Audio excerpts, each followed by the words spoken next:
আজকে আপনাদের সাথে শেয়ার করব আলু ঘাটি রান্না। তো দেখতে থাকুন কীভাবে আলু ঘাটি রান্নাটি করি।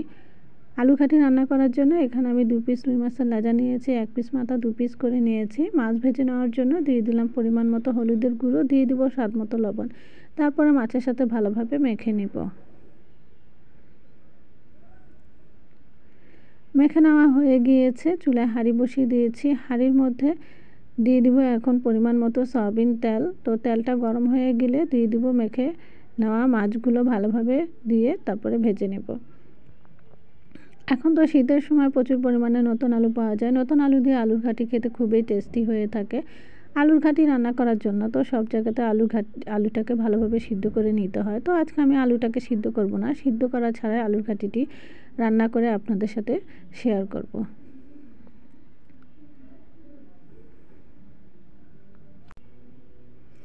মাছ ভেজে তুলে নেওয়া হয়ে গিয়েছে। মাছ ভাজা তেলে দিয়ে দিব পেঁয়াজ কুচি, থেতো করে রাখা একটা বড় রসুন, আর দিয়ে দিব গোটা কয়েকটি কাঁচামরিচ। তারপরে দিয়ে ভালোভাবে নেড়েচেড়ে কিছুক্ষণ সময় নিয়ে ভেজে নিব।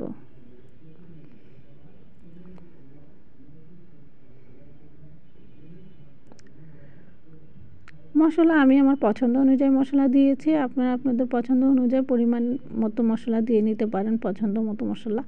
এখন এখানে আমি আলু কেটে ধুয়ে নিয়েছি। আলুগুলো হাঁড়ির মধ্যে দিয়ে দিলাম। দিয়ে দিব স্বাদ মতো লবণ, দিয়ে দিব পরিমাণ মতো হলুদের গুঁড়ো, দিয়ে দিব পরিমাণ মতো মরিচের গুঁড়ো, দিয়ে তারপরে ভালোভাবে নেড়েচেড়ে কিছুক্ষণ সময় নিয়ে আলুগুলোকে কষিয়ে নিব।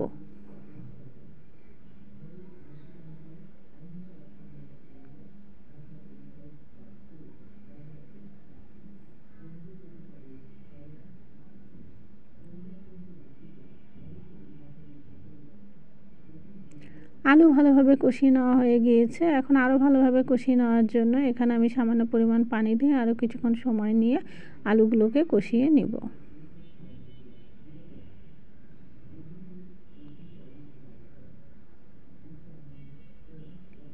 কষানো হয়ে গিয়েছে। এখন আমি 2 বাটি পরিমাণ পানি দিয়ে দিব। তো আলু ঘাটি রান্না করতে পানির পরিমাণটা বেশি লাগে, কারণ আলু ঘাটিটা একটু বেশি সময় নিয়ে জাল দিতে হয়।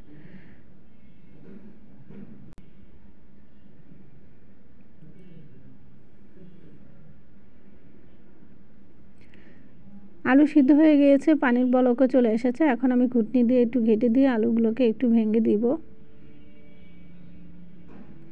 আলু ভেঙে দেওয়ার পরে এখন আমি এখানে দিয়ে দিব পরিমাণ মতো ভাজা জিরের গুঁড়ো, দিয়ে দিব ভেজে রাখা মাছগুলো, দিয়ে দিব কিছু মটরশুঁটি। তারপরে ভালোভাবে নেড়ে চেড়ে হওয়া পর্যন্ত অপেক্ষা করতে হবে।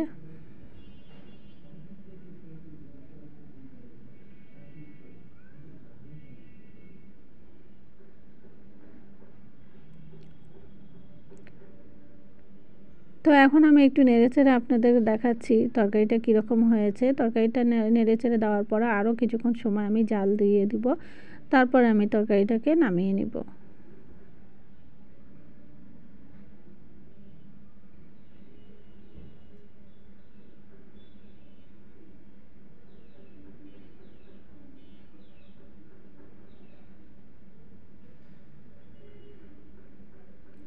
এখন তরকারিটা হয়ে গিয়েছে, তো আমি আরেকটু নেড়েচেড়ে তারপরে নামিয়ে নিব। চুলাটা আমি বন্ধ করে দিয়েছি।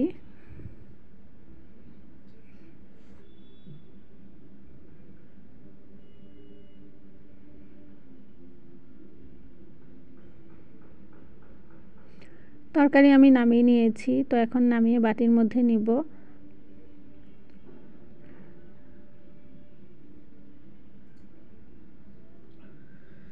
হয়ে গেল আলু ঘাটি রান্না করা।